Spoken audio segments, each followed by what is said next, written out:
Hello friends, welcome to super kitchen. இன்றைக்கி இந்த வீடியோவில் நல்ல சுட சுட ஆவி பறக்க பறக்க வீட்டிலையே செய்யக்கூடிய ஒரு ஆரோக்கியமான ஹெல்த்தியான பிரெட் ரெசிபியை தான் பார்க்க போகிறோம். இந்த பிரெட்டில் மைதா, வெள்ளை சர்க்கரை இது ரெண்டுத்தையுமே நம்ம பயன்படுத்த போகிறதில்ல. அதே சமயம் பேக்கரி கடைகளில் கிடைக்கக்கூடிய மாதிரியே ரொம்ப சாஃப்டாக பஞ்சு மாதிரியான பிரெட், அதாவது வாழைப்பழத்தை பயன்படுத்தி பிரெட், இதை எப்படி வீட்டிலையே செய்கிறதுன்னு பார்ப்போம். வீடியோ ஸ்கிப் பண்ணாத பாருங்கள். இது வரைக்கும் நம்ம சேனலை சப்ஸ்கிரைப் பண்ணாதவங்க சப்ஸ்கிரைப் பண்ணிக்கோங்க. வாங்க வீடியோக்குள்ளே போய் எப்படி ரெசிபி செய்கிறதுன்னு பார்க்கலாம். இந்த பிரெட் ரெசிபியை செய்கிறதுக்கு நான் இது போல் பழமாக இருக்கிற வாழைப்பழத்தை 4 எடுத்திருக்கேன். இந்த வாழைப்பழத்தில் உள்ள தோல்களை நீக்கிட்டு இந்த வாழைப்பழத்தை இப்போ நம்ம மசிச்சு எடுக்க போகிறோம். இது போல் ஒரு ஃபோக்கை பயன்படுத்தி இது போல் நல்ல மைய மசிச்சு எடுத்துக்கலாம். இப்போது மசிச்ச இந்த வாழைப்பழத்து கூட 2 முட்டையை சேர்த்துக்கோங்க. 4 வாழைப்பழத்துக்கு 2 முட்டையோட அளவு சரியானதாகவே இருக்கும்.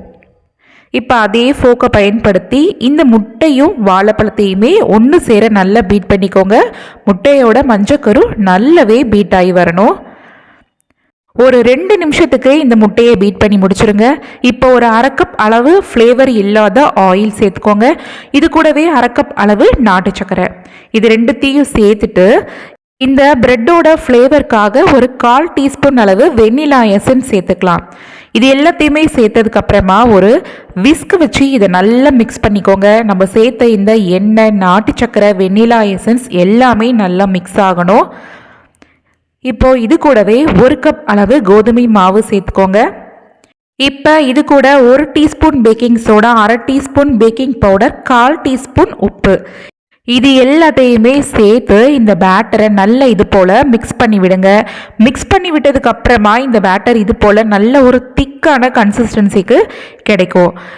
இது கூட 1/2 கப் அளவு தண்ணியை கொஞ்சம் கொஞ்சமாக சேர்த்து இந்த மாவை நல்லா கலந்து விடுங்க. மாவு கெட்டியாக இருந்துச்சுன்னா பிரெட் ரொம்ப ஹார்டாக இருக்கும். மாவை ஒரு 1/2 கப் அளவு தண்ணி சேர்த்து இது போல் நல்லா லூஸாக மிக்ஸ் பண்ணி வச்சிங்கன்னா தான் பிரெட் நல்லா சாஃப்டாக இருக்கும். இப்போ இது போல் ஒரு பிரெட் மோல்டு இருந்ததுன்னா மோல்டு கடியில் பட்டர் ஷீட் போட்டுட்டு அதுக்கு மேலே இந்த மாவுகளை சேர்த்துருங்க. இப்போது நான் ஆல்ரெடி 180 டிகிரி செல்சியஸுக்கு 10 மினிட்ஸ் ப்ரீ ஹீட் பண்ண ஓடிஜியில் இதை 40 மினிட்ஸ் வரைக்கும் வச்சு பேக் பண்ணி எடுத்துக்கலாம். இப்போது 40 நிமிஷத்தில் இந்த பிரெட்டு நல்லாவே சாஃப்டாக பேக் ஆகி வந்துருச்சுங்க. இதை அப்படியே எடுத்து வெளியில் வச்சிடலாம்.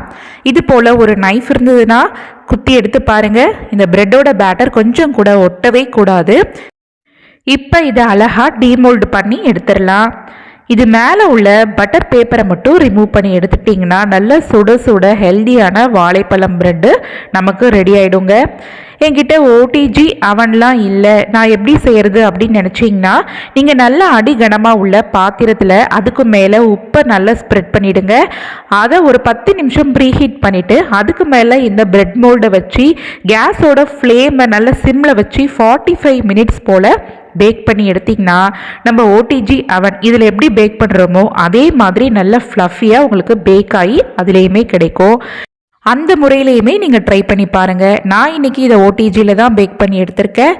இப்போது பேக் ஆன ப்ரெட்டு நல்ல சூடாகவே இருக்குங்க. இதை சூப்பரான ப்ரெட்டு மாதிரி ஸ்லைஸ் பண்ணி எடுத்துக்கலாம்.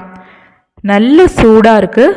ஆறுனதுக்கு பிறகு நீங்கள் கட் பண்ணிங்களா இன்னுமுமே உங்களுக்கு ஸ்லைஸ் பண்ணுறதுக்கு ரொம்ப ஈஸியாக இருக்கும். எங்கள் வீட்டில் எல்லாருமே இந்த ப்ரெட்டை நல்லா சூடாக இருக்கும் போது சாப்பிடணும்னு ஆசைப்படுவாங்க. ஸோ நான் இன்றைக்கி நல்ல சுட சுட இருக்கும் போதே இந்த ப்ரெட்டை கட் பண்ணி எடுத்துக்கிறேன். பாருங்கள், ஆவியெலாம் பறக்குது, அந்தளவுக்கு இந்த பிரெட் நல்லாவே சூடாக இருக்குது. அதே சமயம் சாப்பிட்றதுக்கு இந்த ப்ரெட்டு அவ்வளவு சுவையாக இருக்குங்க. நம்ம பேக்கரி கடைகளில் கிடைக்கக்கூடிய ப்ரெட்டு போலவே ரொம்ப ஸ்பான்ச்சியாக சாஃப்டாக இருக்கும். சாப்பிட்றதுக்கும் அதை விடவே இது ரொம்ப டேஸ்ட்டாக இருக்கும். நம்ம இதில் இன்றைக்கி கோதுமை, நாட்டு சக்கரை, முட்டை, வாழைப்பழம் இதை வச்சு ரொம்ப ஆரோக்கியமாக சுவையாக இந்த ப்ரெட்டை வீட்டிலையே செஞ்சுருக்கோம். நீங்களும் இதே போல் வீட்டில் ட்ரை பண்ணி பாருங்கள். குழந்தைங்களாம் ரொம்ப விரும்பி சாப்பிடுவாங்க. ஓகே, இன்றைக்கி இந்த ரெசிபி உங்களுக்கு பிடிச்சிருக்கும்னு நம்புகிறேன். பிடிச்சிருந்ததுன்னா நம்ம சேனலை இது வரைக்கும் சப்ஸ்கிரைப் பண்ணாதவங்க சப்ஸ்கிரைப் பண்ணிக்கோங்க. அப்படியே நீங்களும் இந்த ப்ரெட்டை வீட்டில் செஞ்சு பார்த்துட்டு எப்படி இருந்தது அப்படின்றத கமெண்டில் சொல்லுங்கள். லைக் பண்ணுங்கள், ஷேர் பண்ணுங்கள். தேங்க்ஸ் ஃபார் வாட்சிங்.